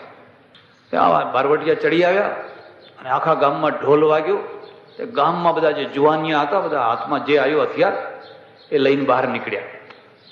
પણ એક દરબાર ના નીકળે. એ દરબારની પત્ની એને કહે કે તમે પણ આખું ગામ ગયું, તમે જાઓ ને. હવે કે હું એકલો નહીં જઉં તો એમાં શું ખોટ પડવાની હતી? આખું ગામ તો ગયું જ છે ને. એક વધારે હોય તો શું ને એક ઓછો હોય તો શું? બીજું કઈ નહીં. એમ કે હું પાણી ભરવા જઈશ તો મારી બહેનપણીઓ મને મેણું મારશે કે આ બાયલાની વહુ આવી. અહીંથી પાણી ઉત્પન્ન થાય છે. પાણીદાર માણસો બીજાને પાણી ચડાવે, અને પાણી વિનાના માણસો હોય એ પાણી તમને બચુડાના હામ જો જવતો હો, જો ઘર બાર પગ મૂકશો તો તમને ફલાણી માતાના હામ. આ પાણી વિનાના માણસો પાણી ઉતારે. એ પેલા દરબારને પાણી ચડાવ્યું. એટલે બહુ કહ્યું ત્યારે માડ તૈયાર થયા. લાય તારે કે મારી તલવાર લાય ને ઢાલ લાવ. એટલે આપ્યા. પણ પેલી એની પત્ની છે ને, એનો બાપ બહુ તેજસ્વી, એટલે એને પાણી લાવો તો હું જઉં એમ કે, તમારે ના જવું હોય તો લાવો હું જઉં એમ. હવે તો પછી નાક જ કપાઈ જાય કે આ ભાઈ રજપૂતાણી આવી છે એમના બદલામાં, તો ઉલટું નાક કપાઈ જાય. હે બેસ કે હું શું મરી ગયો છું એમ કે. પણ ઉભા રહો કે જ્યાં 2, 5, 10 માથા કાપ્યા વિના, પગ હાથ કાપ્યા વિના જો પાછા ઘરમાં આવશો તો પેસવા નહીં દઉં. ગયા કલાક, 2 કલાક, 3 કલાક ધીંગાણું ચાલ્યું, અને પછી ભાઈ પાછા આવ્યા. તલવારને લોહી બધું લાગેલું. પૂછ્યું શું કર્યું? કરે કે 8 તો માથા કાપ્યા ને 4 તો પગ કાપ્યા, 12 તો હાથ કાપ્યા. એ બધું ખરું, પણ તમને કોઈ જગ્યાએ ખરોચ નથી આવી, આટલું તમારા શરીર ઉપર લીટું ન થયું, તો એ કેમ બને? એમ કે ગાડી રે ગાડી તું સમજે નહીં. આ ધીંગાણું જેમ જેમ આગળ વધતું હતું, અને પેલા જે મળદા પડ્યા હતા ને એના માથા મેં તો કાઢ્યા. પેલા બધા આગળ લડતા હતા, અહીં જે પેલા મરેલા માણસો પડેલા ને એના હાથ પગ કાઢ. તે કીધું તું ને માથા કાપીને આપજો, માથા કાપીને. ભાઈ રે ઘડવૈયા મારે ઠાકોરજી નથી, ભાઈ રે ઘડવૈયા મારે ઠાકોરજી નથી થાવ. અરે કવિ કેટલીક વાર શું અદભુત વાતો કરતો હોય છે. પથરા આગળ જઈને પેલો ઉભો છે સોમપુરા સલાડ, અને એની નજરમાં છે કે મારે ભગવાન બનાવવા છે, કોઈ સારો પથ્થરો મળી જાય. એને જોયું કે આ તો બહુ સરસ પથ્થર છે, ભગવાન બહુ સરસ બનશે રૂપાળા. અને ત્યારે પેલો પથ્થરો છે ને એ બોલતો થાય છે. જળને બોલાવે એનું નામ કવિ કહેવાય, ને બોલતા નથી, બધે આખી દુનિયા બોલાવે. ભાઈ રે ઘડવૈયા મારે ઠાકોરજી નથી થાવ. કેમ? એક ઠાકોરજી હવે એ મને ઘડીને તૈયાર કરો, ને બધા બ્રાહ્મણો ને મંત્રો ભણે, નામ કરે, ને પછી વળી એક જગ્યાએ સ્થાપિત કરે, ને રોજ ગંગા ને જમનાની ઝાડીઓ ચડે, ને કેસરિયા સ્નાન કરાવે. ના, ત્યારે શું છે? સિંદૂરે સોપડાઈ જાઉં ઘડવૈયા મારે ઠાકોરજી નથી. પેલો પાડિયો કહેવાય ને, પાડિયો. કોઈ સિંદૂર હોય ને, સિંદૂર થી ચોપડીને એક જગ્યાએ મને ખોસી દે, એવો મારે પાડિયો ઘડાયેલો ના હોય. પાડિયો તો એવો રફ હોય. અને ત્યારે હવે અભિષેક કેવી રીતે થશે? આ ભગવાનને તો કેટલા મંત્રો ને રુદ્રી પાઠ ને ફલાણા પાઠ ને ગંગાજળ ને જમના જળ ને કેસરિયા સ્નાન ને નહીં. નમતી હાજે પેલી નમણી વિજોગણના 2 ટીપે આંસુડે નાવું, ઘડવૈયા મારે ઠાકોરજી નથી થાવ. જયારે સાંજ નમતી હોય, સૂર્ય આથમતો હોય, અને મારી પેલી વિજોગણ સ્ત્રી એ આવે અને મારા પાડિયા આગળ બેસીને એની આંખમાંથી 2 ટીપા મારા ઉપર પાડે, એ જ મારો અભિષેક. આ કેસર બેસરને ફેંક એક તરફ. નમતી હાજે પેલી નમણી વિજોગણના 2 ટીપે આંસુડે નાવું, ઘડવૈયા મારે ઠાકોરજી નથી થાવ. અને કેટલી ગજબની વાત કરી લીધી છે. તો તમારી પ્રતિષ્ઠા કોણ કરશે? કોણ? બેટડે બાપના મોઢડાના જોયા એવા કુમળા હાથે ખોડાવું. એ જયારે ધીંગાણે ચડ્યો તો ગામની આબરૂ રાખવા માટે, ત્યારે એની સ્ત્રી સગર્ભા હતી. એટલે બેટડે બાપના મોઢડાના જોયા. તો એ છોકરો જન્મ્યો નતો. જે છોકરાએ બાપના મોઢા નથી જોયા એવા કુમળા હાથે ખોડાવું, ઘડવૈયા મારે ઠાકોરજી નથી થાવ. તમે અર્થ સમજ્યા ઠાકોરજીનો? નથી સમજ્યા. મારે નેતા નથી થવું, મારે કાર્યકર્તા થવું છે. આ દેશનો અદાડો ક્યાંથી બેઠો? આ બધા પાળિયા હતા ને એ ઉઠી ઉઠીને પેલી ખુરશી ઉપર ગોઠવાઈ ગયા. ગાંધીજીએ બધા પાળિયા કરેલા, ગામડામાં ખોડાઈ જાઓ, જ્યાં જે નાનું મોટું ગામ મળે ને એ ગામની અંદર ખોડાઈ જાઓ ને ત્યાં જ આખી જિંદગી પૂરી કરો. અને પછી તો આ પાળિયાઓ છે ને એમને એવા પગ આવ્યા ને દોટ મૂકી સીધી ગાંધીનગર, સીધા દિલ્હી, અને આ ગામડા પાળિયા વિનાના થઈ ગયા. અને એટલે એમની જગ્યાએ પેલા ગુંડા આવી ગયા. જે ગામની આબરૂ રાખનારા પાળિયા ખાલી પણ આવ્યું એટલે હવે કોઈને કોઈ તો આવવાના. એટલે હવે એમની જગ્યાએ કોણ આવી ગયા છે? ગુંડાઓ આવી ગયા. અને ગુંડાઓ હવે શું કરે છે? પ્રજાને ખોળાવે છે કે પ્રજાને નાખો હવે અમને બધાને માટી. એટલે જટાયુ પક્ષી છે પણ એની ભાવના બહુ ઊંચી છે. એને એમ છે કે હું મરું તો ખરો પણ રામનું કામ કરતા કરતા મરું. અને મારું અહો ભાગ્ય કે હું રામનું કામ કરતા કરતા મરું. જર્મનીમાં એક કવિ થયો ગેટે, આખું જર્મનીને બેઠું કર્યું એને. હું તો તમને ભલામણ કરું છું, કદી નમાલું સાહિત્ય વાંચશો નહીં, કદી પણ ના વાંચશો, નહીં તો તમારી આખી પ્રજા નમાલી થઈ ગઈ. વાંચી વાંચીને આ કથાઓ સાંભળી સાંભળીને થઈ. એ ગેટે લખ્યું છે, જર્મનો ઉઠો, ખાટલામાં પડીને મરવા માટે તમે જન્મ્યા નથી. ખાટલામાં કફ અટકી ગયો હોય, ગળફો ના નીકળતો હોય, કોઈ પાણી મૂકે, હું 6 મહિના રીબાઈને તમે મરો. ઉઠો, યુદ્ધના મેદાનમાં જઈને મરો. તમારું મરણ તો યુદ્ધના મેદાનમાં છે. આખું એક નવું જર્મની પેદા થયું. અહીંયા જટાયુ છે, એ જટાયુએ કહ્યું હું મરીશ પણ રામનું કામ કરતા કરતા મરીશ. અને રામ પગાર નથી આપતા, રામ કોઈ પગાર નથી આપતા. જટાયુ ને દશરથ ને મૈત્રી હતી, બેયને ભાઈબંધી હતી. અને એ ભાઈબંધીના કારણે બાપની સાથેની ભાઈબંધી હવે છોકરાના ઉપર એ વાળે છે. અને હું તો તમને ખાસ વાત કહું છું, સંબંધની કસોટી ઉપસ્થિતિ નહીં, ગેરહાજરી છે. તમે હાજર હોવ, તમે જીવતા હોવ, અને કોઈ તમારી ચારે તરફ આંટા ફેરા માર્યા કરે, એનું કોઈ મહત્વ નથી. પણ તમે ન હો, તમે મરી ગયા હો, અને પેલો માણસ આવીને ઉભો રહે, તમે ચિંતા ના કરશો, આ છોકરાને હું પરણાવીશ, આ દીકરી હું પરણાવીશ, તમારા પ્રસંગો, એ મારો ભાઈબંધ મરી ગયો છે પણ હું જીવું છું. મર્યા પછીનો સંબંધ એ જ ખરો સંબંધ છે. બાકી જીવતા તો બધા ચા પીવા માટે સંબંધ બાંધીને બેઠા હોય. જટાયુએ જાણ્યું કે દશરથ મરી ગયા છે, દશરથનો દીકરો જીવતો છે, અને દશરથના દીકરા ઉપર આજે વિપત્તિના વાદળો ચાલી રહ્યા છે. તો મારે મારી શક્તિ પ્રમાણે એનું રક્ષણ, એને કંઈ સેવા કરવી જોઈએ. જટાયુ અને રાવણને એવી લડાઈ થઈ, ઘનઘોર લડાઈ.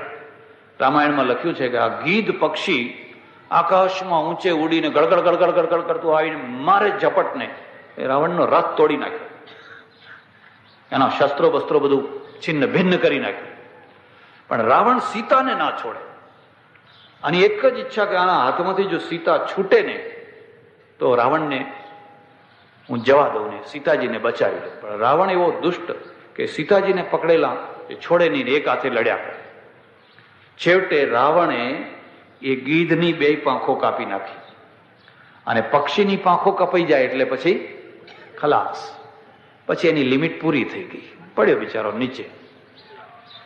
આ બાજુ રામ આવ્યા પર્ણકુટીમાં, પર્ણકુટીને જોઈ ધ્રાસકો પડ્યો, અને પછી કઈ વિલાપ કર્યો છે, કઈ વિલાપ કર્યો છે, કઈ વિલાપ કર્યો છે. જે શબ્દો બોલ્યા છે મારાથી બોલી ન શકાય. કેમ આ રામના 2 રૂપ થયા? અયોધ્યા છોડી ત્યારે વિલાપ કેમ ના કર્યો? અયોધ્યા છોડતી વખતે તો જરાય ચહેરો કોમળ નથી કે જાઓ, બાપની નગરી છોડીને ચાલતા થઈ ગયા. સીતાજીના હરણમાં આટલો બધો વિયોગ, આટલી બધી વ્યાકુળતા કેમ થઈ? ધ્યાન દેજો. ઘટનાઓ અને સંબંધો 2 પ્રકારના હોય છે. જેમાં અર્થની પ્રધાનતા હોય, સત્તાની પ્રધાનતા હોય, સ્વાર્થની પ્રધાનતા હોય, સુખની પ્રધાનતા હોય, એવી ઘટનાઓ. અને જેમાં લાગણીની પ્રધાનતા હોય એવી ઘટના. અયોધ્યાનો ત્યાગ એ અર્થ ત્યાગ હતો, સમૃદ્ધિનો ત્યાગ હતો, સંપત્તિનો ત્યાગ હતો, સત્તાનો ત્યાગ હતો. પશ્ચિમમાં જઈને જુઓ, મોટામાં મોટો મંત્રી હોય પણ ફટ દઈને રાજીનામું આપી દે, તરત જ સાંજ પડતા પડતા રાજીનામું માગવું ન પડે. એને અનાસક્તિ કહેવાય. અને એ બહુ સરળ કામ છે જો માણસના પાસે મોરલ હોય તો. આપણી મુશ્કેલી છે, કઈ કોઈ રાજીનામું આપવામાં સમજતા જ નથી. અહીં રાજીનામા લેવા પડે છે, અને કેટલીક વાર તો લેવા માટે સેંકડો હજારો નારિયેળ વધેરવા પડે છે. નારિયેળનો અર્થ સમજ્યા ને તમે? આ જુવાનિયાના માથા વધેરવા પડતા હોય છે, ત્યારે માંડ નારિયેળ એકાદ રાજીનામું આવે. કેમ? બંનેમાં મોરલનું આટલું અંતર છે, આટલું મોટું અંતર છે. અને તમારે મોરલ જોવું છે, મોરલ જોવું હોય તો મુંબઈ જજો. અને મુંબઈમાં એક મ્યુનિસિપાલિટીનો ઓફિસર છે, એનું નામ છે ખેરનાર. માલણનો દીકરો છે, માળીનો દીકરો છે, માલણનો દીકરો છે ખેરનાર. અને ખેરનારનું કામ છે વગર કાયદે બંધાયેલા જે મકાનો હોય એને તોડી પાડવાના. એટલે ઘણા મકાનો તોડી પાડ્યા, પણ કેટલીક વાર એવા મકાનો તોડવા પડે કે જેમાં હાથ નાખતા એક બોરિંગ નહીં પણ સેંકડો બોરિંગો એમાં છુપાઈને બેઠા હોય. કોણ જાય? એવા મકાનો તોડવાના આવ્યા. જયારે આ મકાન તોડવા પહોંચ્યો એટલે સામેથી ઓફર આવી, કરોડ લે, 2 કરોડ લે, જોઈએ એટલા પૈસા લે, પણ આ મકાનને હાથ ના લગાવ. અને પેલા કહ્યું, 1 કરોડ ઉપર લાત મારું છું, હું તો મારી ડ્યુટી બજાવનારો છું, પૈસાને ને મોરલને કઈ લેવા દેવા નથી. આ તો સામાન્ય ઓફિસર છે, અને છતાંય કરોડને 2 કરોડને લાત મારી દીધી. પછી ભય આવ્યો, તારા વંશમાં એક દીટું જીવતું નહીં રહે, બધાનો નાશ કરી નાખશું. તમે નાશ કરીને જ બેઠા છે. મકાનો તોડી નાખ્યા, તમે જાણતા હશો, મકાનો તોડી નાખ્યા. આ ખેરનાર અમર થશે, એ જીવતો રહેશે તોય અમર, અને મરી જશે તોય અમર, અને મારી નાખશે અમે નહીં મરવા દઈએ એને, અમે એને આખી દુનિયામાં એની ચર્ચા કરશું. કારણ કે ચર્ચા મોરલની થતી હોય છે. તો મને ખબર નથી કે આ કરોડને લાત મારનારા દિલ્હીમાં કોઈ માણસો બેઠા છે કે નથી બેઠા, કે કરોડને ગજવામાં મૂકનારા બેઠા છે. અને જો ગજવામાં મૂકનારા બેઠા હોય એ મરી જવાના, એમનો કોઈ ઇતિહાસ નહીં, એમનો કોઈ ઇતિહાસ નહીં. વર્તમાનનો ઇતિહાસ ન હોય, ઇતિહાસ ભૂતકાળનો હોય. માણસ ન હોય ત્યારે એનો ઇતિહાસ લખાય. વર્તમાનમાં બિરદાવલી હોય, ખમા બાપુ, ખમા બાપુ, ખમા બાપુ. એ બિરદાવલી એ ઇતિહાસ નથી, ભૂતકાળનો ઇતિહાસ હોય. જટાયુ પક્ષી, પાંખ કપાઈ ગયા અને પડ્યો બિચારો નીચે, અને રામ રો કકડ કરી રહ્યા છે. કેમ? અયોધ્યાનો જે વિયોગ હતો એ સંપત્તિનો, સત્તાનો વિયોગ હતો. એટલે એ આઘાતને સહન કરી શક્યા. પણ અહીં સીતાનો જે વિયોગ છે એ લાગણીનો વિયોગ છે. અને આમાં 2 રૂપ છે. જો સીતા મરી ગઈ હોત ને તો સમજ્યા બરાબર છે. હવે જેના હાથમાં ગઈ છે એનું થતું શું હશે? તમે કલ્પના કરી શકો છો કે તમારી રૂપાળી પત્ની હોય અને તમારા ઉપર અત્યંત પ્રેમ રાખનારી, ગુણવાન હોય, શીલવાન હોય, અને ગુંડાઓના હાથમાં જકડાઈ ગઈ હોય, તો તમે પછી સ્વસ્થ થઈને બેસી શકો? તો તમારી લાગણીઓ હચમચી ઉઠે ને એ લાગણીઓ જે હચમચી ઉઠે ને એમાંથી ઇતિહાસનું નિર્માણ થાય. એટલે રામ છે ને એ વિલાપ કરે છે, રોકકડ કરે છે. ગોદાવરી, તું જાણે છે કોણ લઈ ગયું સીતાને? રે રે વૃક્ષા દશરથ તનય વ્યાકુલાત્મા. અરે હે વૃક્ષો, હું દશરથનો દીકરો વ્યાકુળ થઈને પોકારું છું. મારી સીતાને તમે જોઈ? મારી સીતાને તમે જોઈ? હે કંદરાઓ. વાલ્મીકી રામાયણમાં લખ્યું છે કે ગોદાવરી જાણતી હતી રાવણ લઈ ગયો છે, પણ રાવણની ધાક એટલી હતી કે કોઈ બોલી શકતું એટલે આજે પણ એવું હોય છે, ઘણીવાર ઘટનાઓ ઘટી હોય ને લોકો જાણતા હોય, પણ પેલાની ધાક એવી હોય કે પોલીસના આગળ કોઈ મોઢું ઉગાડી શકે કે જો ઉગાડ્યા તો આપણે જ ગયા જાણ. આવું હોય તો ગોદાવરી બિચારી જાણતી હતી નદી, પણ એ બોલી ન શકી. આવા ઘણા પાત્રો અંદર આવે છે, એ બધા જાણતા હતા પણ કોઈ અક્ષરે બોલી નથી શકતું. અને પછી તો એ કુઠિયાને આગ લગાડી દીધી. આ મારું ઘર ઉજ્જડ થયું. યાદ રાખજો, એક માનભંગી પુરુષ હોય, એક ઘરભંગી પુરુષ હોય અને એક પ્રેમ ભંગી પુરુષ હોય. બહુ માનવાળો માણસ હોય ને સભા વચ્ચે એનું અપમાન થયું હોય તો એને માનભંગ કહેવાય. અને માનભંગ હોય રાત્રે એને ઊંઘવા ના દે, એટલે સભા વચ્ચે અપમાન થયું હોય. કૃષ્ણ જ એક એવો છે કે 99 ગાળો સભા વચ્ચે ખાધી હોય અને છતાં રૂવાડું ના ફરક્યું હોય. ભરી સભામાં શિશુપાળ બાક બાક બાક બાક બાક ગાળો બોલ્યા કરે છે અને આમ બેઠા બેઠા પાન ચાવે રાખે છે મોઢામાં. પણ 99 થઈ, હવે હદ થઈ ગઈ. ક્ષમાની હદ હોય, સહન શક્તિની પણ. ને પછી શિશુપાળ ખબરદાર, બંધ કર, હવે 99 ગાળો થઈ. પણ એના ઉપર તો મોત ભમી રહ્યું છે. જ્યાં 100મી ગાળ દીધી, ચક્ર ચલાવ્યું. માનભંગી પુરુષ. એક ઘરભંગી પુરુષ હોય, એનું ઘર ભાંગી જાય. ઘર ભાંગી જાય એટલે આ દિવાલ નહીં હો, એ તો ચણી લેવી બહુ સરળ છે. પણ 35, 40, 45 વર્ષની ઉંમરે પહોંચ્યા હોય, છોકરાઓ હજુ 10, 15, 12, 18 વર્ષના થયા હોય, ભણતા હોય, અને પત્ની મરી જાય, ગુણવાળી પત્ની મરી જાય, ઘરભંગ. અને એ પુરુષ છે ને, એ દિવસે ન રડે એટલું રાત્રે રડે. પેલી મરી જનારી જે છે ને, એ હવે એને ખબર પડે કે એનું કેટલું મહત્વ હતું, એની કેટલી મહિમા હતી, એ શું હતી. હોય ત્યારે ખબર ના પડે, એ જયારે હોય ત્યારે ખબર ના પડે, ત્યારે લડતા હોય બે. કેટલીક વાર એમ કે તું મરી જા, એવું કે પાછા. એક વાર આ ઉત્તર ગુજરાતમાં જ એક ગાડામાં મારે બેસવાનું થયું, એક ગામથી બીજે ગામ જવાનું. અને ગાડાનો જે પેલો ખેડૂત હતો ને, એ બળદને હાંકતો જાય ને, થોડુંક હાંકે અને પછી જોરથી કે તારો ધણી મરે.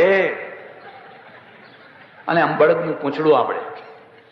અને આટલા વર્ષો પછી બળદને જોઈને હું કહી દઉં કે આ લેવવાનો બળદ છે કે આ કેડવાનો બળદ છે. લેવવાનો બળદ હોય ને એના પૂંછડા આપડી ગયેલા હોય, એમ 2, 4, 5 આંટીઓ પડી ગઈ હોય. એ બટકું ના ભરે એટલું જ બાકી રાખે એને. અને કેડવાનો બળદ હોય ને, એ બિલકુલ સીધું પૂંછડું હોય. તમારે જોવું હોય તો જોઈ લેજો તમે. હવે જે માણસ બળદના પૂંછડાને આટલી બધી આંટીઓ પાડી નાખતો હશે, એ ઘરમાં કેટલી આંટીઓ પાડતો હશે, તમે વિચાર.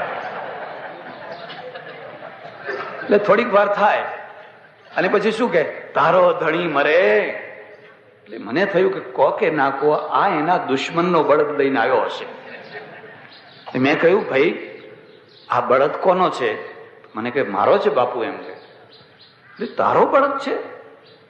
તો તું તો કે છે એનો ધણી મરે, તો એનો ધણી કોણ? તો કે હું. તો તારે મરવું છે કે ના? તો આવું કેમ બોલે છે? મને કે મારા બાપુએ મને શીખવાડેલું આવું બોલતા. આ વંશ પરંપરાની સંસ્કૃતિ છે. મારા બાપાએ આવું બોલતા એટલે હું એ પછી બોલું છું. મારો છોકરો આવું બોલશે એટલે એને આ બહેનો છે ને, એના સગા છોકરાને કે તારું નખો જાય. પણ આ તો સારું છે કે સતી શ્રાપ દે નહીં. બસ હવે આગળનું બોલવું નથી. બાકી જો એ તો ઘરમાં જ જો શ્રાપ લાગે તો શું થઈને ઉભું રહે? ના, એ ટેવ પડી ગઈ છે. આગ લગાડી દીધી. એક પ્રેમ ભંગી માણસ હોય. હું તમને ખાસ વાત કહું છું, જે માન ભંગી થયો હોય, જે ઘર ભંગી થયો હોય, જે પ્રેમ ભંગી થયો હોય, એને આશ્વાસન આપજો. દાજા ઉપર ડામ ના દેશો, એના ચીરા ઉપર મીઠું ના ભભરાવશો. ઘણા માણસો તો એવા હોય ને કે ટાટાનું પેલું પડીકું સાથે જ રાખતા હોય, જ્યાં જરૂર પડે કે આમ ભભરાઈ જાય. આખી જિંદગી આ જ કામ. આ તો દુખિયારા માણસો છે. રામનું ઘર ભંગ થયું, પ્રેમ ભંગ થયો. અને ઘર ભંગનું દુઃખ છે ને એ અસહ્ય દુઃખ છે. અને પ્રેમ ભંગ થયો, અરો કકડ કરે છે. આગળ જતા જતા જટાયુ પક્ષી મળ્યું. પહેલા તો એમ થયું કોઈ રાક્ષસ, મોટું વિકરાળ રાક્ષસ પડેલો છે, કારણ કે રાક્ષસો જ બધા વસે છે એટલે એ જ દૃષ્ટિ છે. લક્ષ્મણને કહે છે સાવધાન, જો કોઈ રાક્ષસ પડેલો છે, સૂતેલો છે. બંને પાસે જાય છે ત્યારે પેલું જટાયુ છેલ્લા ધબકારા લઈ રહ્યું છે, છેલ્લા શ્વાસ. માણસને જોવાથી પણ એક તૃપ્તિ થતી હોય છે. છેલ્લી પથારીઓ હોય અને એક માણસને જુએ તેને હવે મરવું, બસ હવે શાંતિ. અને ના જોવું હોય તો એનું મનમાં અધૂરું રહી જાય. એટલે ફલાણાને બોલાવો, ફલાણાને બોલાવો, ફલાણાને બોલાવો. અને એટલે આપણા ત્યાં પ્રાચીન કાળમાં એક કાગળ લખાતો અને કાગળમાં એક શબ્દ લખાતો, મોઢું જોવું હોય તો પાણી પીવા ઉભો રહીશ, આવો શબ્દ લખાતો. મોઢું જોવું હોય તો એ દીકરાને માએ કાગળ લખ્યો હોય. અને પછી પેલો માણસ પાણી પીવા ઉભો ના રહે, કારણ કે લાગણી છે. જટાયુની એક જ ઈચ્છા છે કે હું રામ માટે લડ્યો, ભલે સફળ ન થયો, એ તો કર્મના ફળ ભગવાનને આધીન છે, કર્તવ્ય આપણે કરવું જોઈએ. પણ હવે મારી એક ઈચ્છા છે કે મરતા પહેલા હું રામને જોઉં. અને ત્યાં તો રામ સન્મુખ આવીને ઉભા છે. અને જટાયુને જોઈને, અરે રે, તમે દશરથ જેટલા જ મારા માટે પૂજ્ય છો. રામે આ શબ્દ વાપર્યા છે, મારા પિતા મને જેટલા પૂજ્ય છે એટલા જ તમે પૂજ્ય છો. આ દશા કોણે કરી? ત્યારે જટાયુએ કહ્યું કે સીતાનું હરણ કરીને આકાશ માર્ગે રાવણ જતો હતો ને મેં ઘણું યુદ્ધ કર્યું, ઘણા પ્રયત્નો કર્યા, પણ મારી પાંખો કાપી નાખી, હું સફળ ન થઈ શક્યો. તમે રસ્તામાં એનો રથ તૂટેલો ને એ બધું જોયું હશે કે હા, બધું જોયું. એ દુષ્ટ રાવણ છે એ સીતાને દક્ષિણ દિશામાં લઈ ગયો છે. અને પછી તો રામે ગીધને પોતાના ખોળામાં બેસાડ્યો. બહુ સુંદર વાત છે. તુલસીદાસજી લખ્યું છે કે રામ છે ને એને કદી ઊંચ નીચનો ભેદ રહ્યો નથી. ભગવાન જો ઊંચ નીચનો ભેદ કરે તો એ ભગવાન કહેવાય, અને સંત જો ઊંચ નીચનો ભેદ કરે તો એ સંત કહેવાય. જે ઊંચ નીચનો ભેદ કરે એ તો ઘરેડમાં જીવનારા માણસો છે. રામે ગીધને ખોળામાં બેસાડ્યો. અને તુલસીદાસજી આખું કાવ્ય લખ્યું છે. સ્વપચ કિરાત કોલ, સ્વપચ એટલે ચાંડાલ, પેલી ગણિકા, પેલો સદનો કસાઈ, અધમ તે અધમ, અધમ સી અધમ, એ બધાને પોતાના બનાવ્યા. ખોળામાં બેસાડી અને એના માથા ઉપર હાથ ફેરવવા લાગ્યા. તમે ઇતિહાસ જોજો. આગાખાન મહેલમાં ગાંધીજીને નજર કેદ કરેલા અને કસ્તુરબાનો દેહ વિલય ત્યાં થયો, આગાખાન મહેલમાં, પૂનામાં. અને બાપુ છે એમના ખોળામાં માથું મૂકીને કસ્તુરબાએ દેહ છોડ્યો. કેમ? ખોળામાં માથું મૂકવાનો શું અર્થ છે? ઓશિકા ઉપર માથું મૂક્યું હોય તો? ઓશિકામાં અને ખોળામાં બહુ મોટું અંતર છે. મારી વાત ઉપર વિશ્વાસ ન હોય તો એક નાના છોકરાને રત્ન જડેલું ઓશિકું આપજો, એ ઓશિકા ઉપર બેસશે કે એની માના ખોળામાં બેસશે? કૂતરાનું ગલુડિયું એની માના ખોળામાં જઈને બેસશે કે ક્યાં બેસશે? એ ખોળામાં જે વહાલ છે, જે પ્રેમ છે, જે હૂંફ છે, જે લાગણી છે, એ કઈ સોના ચાંદીમાં એ લાગણી હોતી? અને ગાંધી જેવા સમર્થ પુરુષ પણ પોતાની પત્ની છે, એ પત્નીની છેલ્લા શ્વાસો પોતાના ખોળામાં માથું મુકાવી, માથા ઉપર હાથ ફેરવતા ફેરવતા ફેરવતા પૂર્ણ સ્વસ્થતાથી, એ કસ્તુરબા પણ પૂર્ણ સ્વસ્થ અને ગાંધીજી પણ પૂર્ણ સ્વસ્થ. અહીંયા જટાયુ છે, એ જટાયુ રામના ખોળામાં માથું મૂકી શરીર એને પંપાડતા પંપાડતા જટાયુએ શરીર ત્યાગ કર્યો. રામાયણ લખે છે કે રામે એનો અગ્નિદાહ કર્યો. પિતાનો અગ્નિદાહ તો એ કરી શક્યા નહીં, કારણ કે અયોધ્યાથી નીકળી ગયા હતા. પણ પિતા બરાબર અને છેવટની ઘડી સુધી એ રામનું કામ કરવા માટે જેણે પ્રાણ આપ્યા એવા જટાયુનો અગ્નિ સંસ્કાર પોતે કર્યો. હું તમને એક બીજી ભલામણ કરું છું. તમારા અડોશી પડોશી આગળ પાછળ કોઈ માણસ હોય એના અગ્નિદાહમાં જરૂર જજો. લગ્નમાં ના જવું હોય તો ના જજો. બાકી જાનમાં જવા તો બધા લાડડો પાન ચાવે ને રસ લાડડો રસ ઢોળતો હોય એના કરતા આ બીજા વધારે રસ ઢોળતા હોય. પાછા રસ બગાડતા હોય, રસ ઢોળતા શું હોય? એ કરવું હોય તો કરજો, ના કરવું હોય તો કઈ નહીં. પણ કોઈ આજુબાજુમાં પણ કોઈનું મરણ થયું હોય તો એમાં જરૂર જજો. રામાયણ જીવનનો ગ્રંથ છે, જીવનના પ્રશ્નો ને લઈને ચાલે છે અને એના ઉકેલ પણ લઈને ચાલે છે. અંબે માત, ઉમિયા માત, સદગુરુ દેવ નમઃ પાર્વતી પતે. હર હર મહાદેવ. જય અંબે માં, જય અંબે.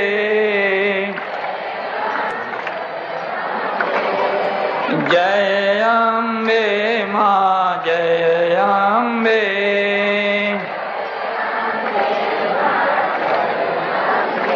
એ જય અંબે માં, જય અંબે.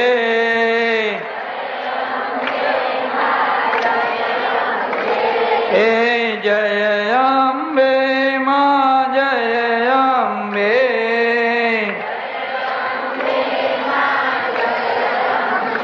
એ જય અંબે માં, જય અંબે.